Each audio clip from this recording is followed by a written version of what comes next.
శుక్లాంబరధరం విష్ణుం శశివర్ణం చతుర్భుజం ప్రసన్నవదనం ధ్యాయేత్ సర్వవిఘ్నోపశాంతయే. రాముడు సీత కోసమని గబగబా వస్తూ ఉన్నాడు అరణ్యంలో. ఇంతలోకి లక్ష్మణుడు ఎదురుపడ్డాడు. అతన్ని చూడగానే రాముడికి పై ప్రాణాలు పైనే పోయాయి. ఏమిటి, నువ్వొచ్చావేంటి లక్ష్మణ? సీతని వదిలిపెట్టి రావద్దని చెప్పాను కదా, ఎందుకొచ్చావు? నాకేదో అనుమానంగా ఉంది. అసలు సీత బతికి ఉందా లేదా? నేను కరదూషణాదులు 14,000 మందిని రాక్షసులు చంపానని రాక్షసులందరూ నా మీద పగబట్టున్నారు. ఆ రాక్షసులు మనిద్దరం లేకపోవడం చూసి సీతను తినేసి ఉంటారు. నేను అయోధ్యకి సీత లేకుండా ఎట్లా వెళతాను? అక్కడ జనక మహారాజు నా కుమార్తె ఏది అంటే నేను ఏమని సమాధానం చెప్తాను? ఎందుకు ఇలా వచ్చేశావు? నా ఆజ్ఞను ఎందుకు జవదాటావు అని బాధతోనూ కోపంతోనూ అన్నీ కలిసిపోయి ఉన్నాయి రాముని మాటల్లో. ఇక్కడ రాముడి మాటలు వింటే ఒక నరుడు ఎలా మాట్లాడతాడో అలా మాట్లాడుతున్నాడు. అన్నయ్య, అరణ్యంలోంచి నీ కంఠస్వరంతో హా సీత, హా లక్ష్మణ అనే మాటలు ఎప్పుడు విందో నీ మీద అపరిమితమైన ప్రేమ చేత భయం ఎక్కువైపోయింది. ఏడుస్తూ లక్ష్మణ వెళ్ళు వెళ్ళు అని 10 సార్లు తొందర చేసింది. అయినా నేను వెళ్ళనన్నాను.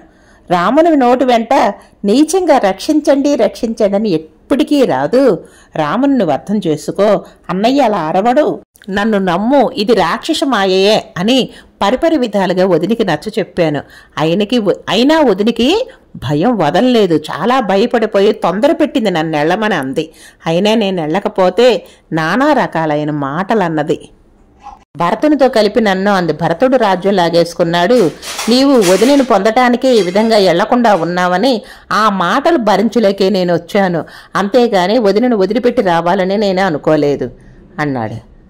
దానికి రాముడు, లక్ష్మణ నువ్వెన్నన్నా చెప్పు, నువ్వు సీతను ఒక్కదాని అరణ్యంలో వదిలేసి రాకూడదు. నేను అందుకనే అన్నిసార్లు చెప్పాను, ఇది రాక్షసు మాయయే. రాక్షసులు నా మీద పగతోటి సీతను చంపి తినేసే ఉంటారు. ఇప్పుడు సీత లేకుండా ఉంటే నేను ప్రాణాలతో ఉండలేను. నేను ఈ 13 సంవత్సరాలు కూడాను సీతను చూస్తూ నీతోనూ సీతతోనూ గడపటం మూలంగా ఈ 13 సంవత్సరాలు ఇలా గడిపేశాను. ఇప్పుడు సీత లేకుండా మనిద్దరం అయోధ్యకి ఎట్లా తిరిగి వెళ్దాం అనుకుంటున్నావు? ఎంత పొరపాటు చేశావు. మాటలన్నా కూడా నువ్వు వదిలిపెట్టి రాకూడదు. చాలా తప్పు చేశావు అని గబగబా వాళ్ళు పర్ణశాల దగ్గరికి వచ్చేశారు. పర్ణశాల లోపలంతా వెతికారు. ఇద్దరూ కలిసి అంతా చూశారు. చెట్లు చేమలు అన్ని, పూలు ఎక్కడికి వస్తుందో, జింకలతో ఎక్కడ ఆడుకుంటుందో అన్నీ చూశారు. ఎక్కడా కనపడలేదు. లక్ష్మణునికి ఒక అనుమానం వచ్చింది. వదిన స్నానానికి గోదావరి నదికి వెళ్ళి ఉంటుంది అన్నయ్య, నేను గోదావరి నదికి వెళ్ళి చూసి వస్తాను అన్నాడు. గబగబా నది దగ్గరికి వెళ్ళాడు. అక్కడ కూడా సీతమ్మ జాడలేదు. వెంటనే వచ్చి రాముడితో చెప్పాడు, గోదావరి నదీ తీరంలో కూడా సీతమ్మ కనపడతలేదు అని చెప్పాడు. ఇంకా రాముడికి కోపం ఆగలేదు. ఈ భూమి మీద అగ్నిహోత్రాన్ని పుట్టిస్తాను, నా బాణలతో భూమిని బద్దలు కొట్టేస్తాను, నా అస్త్ర అనుసంధానం అంటే ఏంటో, నా క్రోధం అంటే ఏంటో ఈ దేవతలందరూ చూస్తారు. నా సీతని బతికి ఉన్న మరణించి ఉన్న దేవతలు ఆ సీతను తీసుకొచ్చి నా పాదాల దగ్గర పెట్టి ప్రార్థన చేసే అప్పుడు గాని వదిలిపెట్టను. లక్ష్మణ, ఇవాళ ఈ బ్రహ్మాండం నాశనం చేసేస్తున్నాను అన్నాడు. యథాచర యథా మృత్యోర్ యథా కాలో యథా విధియ నిత్యం నా ప్రథంచేన సర్వభూతేషు లక్ష్మణ అంటూ కోదండాన్ని తీసి పట్టుకున్నాడు. ఆ కోపాగ్నిని ఎలా చల్లార్చాలని లక్ష్మణుడు అంజలి ఘటిస్తూ వచ్చి మోకాళ్ళ మీద ప్రణమిల్లి అన్నా అని అన్నాడు. నీవే లోకాలను కాల్చేస్తానికి సిద్ధపడుతున్నావా? ఎవడో ఒక దుర్మార్గుడు తప్పు చేసేవాడు, వాడని నిగ్రహిస్తాం, కోపాన్ని తగ్గించుకో అని పరిపరి విధాలుగా చెప్పి ఆ కోపాన్ని తగ్గించాడు. ఇంకక్కడ ఏమున్నాయి? చెట్లు చేమలు, అరణ్యంలో తిరిగే మృగాలు, వాటన్నిటిని అడుగుతున్నారు. అప్పుడు మృగాలన్నీ కూడా దక్షిణం వైపు చూస్తా పరిగెడుతున్నాయి. పరిగెడుతుంటే అప్పుడు అనుమానం వచ్చింది ఇద్దరికీను. ఇవి పరిగెడుతున్నాయి అంటే మనకు దారి చూపిస్తాం కోసమే పరిగెడుతున్నాయి, వాటి వెనకాల మనం వెళ్దామని వాటితో పాటు పరిగెత్తుకుంటూ వెనక వెళ్తూ ఉన్నారు. అవి ఆకాశంలో చూస్తున్నాయి, దక్షిణం వైపు పరిగెడుతున్నాయి. పాపం చెప్పాలంటే వాటికి మాటలు రావు కదా, అవి మామూలు మృగాలు. అవి చూస్తూ వెళ్తూ ఉంటే కొంచెం దూరం వెళ్ళేటప్పటికల్లా పూలమాల కనిపించింది. ఆ పూలమాల తీసుకొని రాముడు కన్నీరు మున్నీరయ్యాడు. నేను ఈ మాయ జింక కనిపించేటప్పటికే నేను ఈ పూలదండ సీతమ్మ తలలో పెట్టింది నేనే సింగారించాను, తలలో పెట్టింది తురిమింది నేనే, ఈ పూలదండేను అని చెప్పి పూలదండ పట్టుకున్నాడు. అంటే ఇటే సీత వచ్చింది, ఏ రాక్షసుడో తినేసి ఉంటాడు అనుకున్నాడు. మళ్ళీ వెళ్తూ ఉంటే రక్తపు మరకలు కనిపించినాయి. ఇవిగో రక్తం మరకలు కూడా కనిపిస్తున్నాయి. ఈ ఎవరో రాక్షసుడు తినేసి ఉంటే రక్తం మరకలు సీతదే అయ్యి ఉంటాయి. ఒక భయంతో పరిపరి విధాలుగా ఆలోచించడం మొదలుపెట్టాడు. తర్వాత వెళ్తూ ఉంటే చనిపోయిన సారథి, ఈ గాడిదలు, పిశాచాల్లాంటి మొహం కలిగిన గాడిదలు, విరిగిపోయిన రథము అన్నీ కనిపించినాయి. వాటిని చూసి అయితే ఇక్కడ ఇద్దరు రాక్షసులు ఏమైనా ఉన్నారేమో, ఇద్దరు రాక్షసులు సీత గురించి పోట్లాడుకున్నారా, ఈ విధంగా ఆలోచించారు. తర్వాత ఇంకా కొంచెం దూరంలో జటాయు పక్షి రక్తపు మడుగుల్లో కనిపించింది. రాముడు అక్కడ ఆ సీత లేదే, సీతాదేవి ఎడబాటుతోటి భయంతో ఒక అపోహ అనేది కలిగింది. ఏమిటంటే, నేను జటాయువు నా తండ్రి స్నేహితుడని నా తండ్రిలాగానే భావించాను, అయితే జటాయువే చంపేశాడా అని చెప్పి అనుకున్నాడు.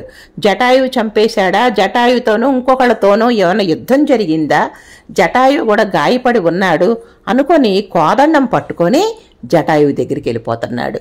కోదండం పట్టుకొస్తున్న రాముని చూసి జటాయువు ఏమనుకుంది, నేను తప్పితే ఇంకెవరు సీత గురించి జాడ చెప్పేవాళ్ళు లేరు, నేనే చూశాను రావణాసురుడు ఎత్తుకెళ్ళిపోవడం, ఎట్లయినా చెప్పాలి. ఎట్లా ఉంది, చనిపోతూ ప్రాణాలు ఒగ్గు పెట్టుకొని రామునికి కబురు చెప్పడం కోసమే ప్రాణాలు నిలబడున్నాయా అన్నట్లుగా ఉంది. అప్పుడు రామునితోటి, రామా, ఈ మహారణ్యంలో ఔషధం కోసం వెతుకుతున్నట్టుగాను ఒక రోగి అయితే ఒక ఔషధం కోసం ఎలా వెతుకుతాడో అట్లాగా నువ్వు సీతమ్మ కోసం వెతుకుతూ ఉన్నావు. ఈ సీతని, నా ప్రాణాల్ని హరించినవాడు రావణాసురుడు అని చెప్పింది. అప్పటికి అర్థమైంది రామునికి, అంటే జటాయువు సీత కోసమే తన ప్రాణత్యాగం చేసిందని వచ్చి ఆ జటాయువుని కౌగులించుకున్నాడు. రక్తం మొత్తం ముద్దలాగా ఉంది, రక్తం ఓడుతూ ఉంది, 2 రెక్కలు కత్తిరించబడి ఉన్నాయి, ఆ రక్తధార నోట్లోంచి కూడా రక్తం కక్కుకుంటుంది. అటువంటి చనిపోతున్న స్థితిలో ఉన్న జటాయుని చూసి కన్నీరు మున్నీరుగా రాములు ఏడ్చాడు. సీతమ్మని రావణాసురుడు అపహరించిపోతుంటే నేను అడ్డు వెళ్ళాను, నా శక్తి మేర అడ్డుపడ్డాను. రావణు రథాన్ని, సారథిని, ధ్వజాన్ని, ఛత్రాన్ని, చామరలని, వింజామరలు వీచేవాళ్ళని, గాడిదల్ని అన్నిటినీ చంపేశాను. పెద్దవాడిని కదా, ఇంకా నిగ్రహించలేకపోయాను. రావణుడు నా రెక్కలని, కాళ్ళని కత్తితో నరికేశాడు. సీతని ఆకాశ మార్గంలో దక్షిణం వైపుగా తీసుకెళ్ళిపోయాడు అని చెప్పాడు. ఇంకొక మాట అన్నాడు, రామా, నేను చచ్చిపోయాను, ఇంకొకసారి నన్ను చంపకవో అంది. ఆ మాటకి రాముడు విలవెల్లాడుతూ వేడ్చాడు. దాని అర్థం మీకు అర్థమైందా? రావణాసురుడి చేతిలో నేను చనిపోతున్నాను అంటే చనిపోయినట్టే లెక్క, ప్రాణాలు కొడగట్టుకునే ఉన్నాడు, మళ్ళీ నీ మాటలతో నన్ను చంపకు అన్నాడు. అంటే రాముడు తన మీద సందేహం పడ్డాడు అని రాముని మనసులో మాట జటాయువు తెలుసుకున్నాడు. కోదండం పట్టుకున్నాడంటే ఏంటి, తన మీద ద్వేషభావంతోనే వచ్చాడు, తనేదో సీతకి హాని చేశాడు అనుకున్నాడు కదా, అది నేను భరించలేను, అది నాకు చావుతో సమానం, అది నేను భరించలేను రామా, నన్ను మరలా చంపకు, నా మీద సందేహం పడద్దు అని అర్థం. మనకి కూడా ఎవరన్నా ఒక మాట అంటే చాలా బాధ కలుగుద్ది. అట్లాగే రాముడు ఏమనకపోయినా కోదండం పట్టుకొని వస్తున్నాడంటే నా మీద అనుమానం పడ్డాడు, ఆ అనుమానం అనేది నాకు చావుతో సమానం, నన్ను మళ్ళీ చంపద్దు రామా అని అన్నది. అది ప్రాణాలు పోబోతున్న సమయంలో నేను నిజమే చెప్తున్నాను అని ఈ జటాయు విగ్రహం మనం చూడాలంటే కేరళలోని తిరువనంతపురం వెళ్ళండి. అక్కడ పెద్ద జటాయువు ఒక కొండ మీద ఉన్నట్లుగానే ఉంటుంది. జై శ్రీరామ్.